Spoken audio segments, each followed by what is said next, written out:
নমস্কাৰ গাইজ, আজি শাওনৰ তৃতীয় সোমবাৰ বুলি পূজা কৰিব গৈ আছোঁ শিৱসাগৰলৈ। এইফালে মানে শাওন মাহ অলপ সোমবাৰে পূজা চূজা কৰি অলপ ভাল লাগে।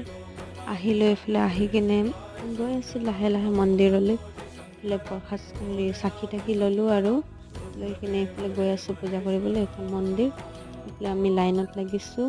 লাইনখন বহুত দীঘল লাগিছে বোলে, লাহে লাহে গৈ আছে এইফালে মন্দিৰখন। এইখন চব চাকি তাকি দিলোঁ আৰু দি কিনে অলপ ইফালে সিফালে ফুৰিছোঁ। পূজা চূজা কৰি অলপ হ'ল, হৈ কিনে অলপ এনেই ইফালে সিফালে ফুৰি আছোঁ, অলপ ফটো চটো তুলি আছোঁ। আৰু মন্দিৰ আহিছোঁ বুলি একপি দুকপি ফটো তুলিলে অলপ ভাল লাগে আৰু ফটো চটো তুলি মেলি।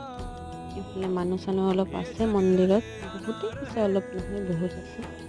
ফটো চটো তোলা হ'ল, মই এনেই ইফালে সিফালে অলপ ফটো চটো আৰু অলপ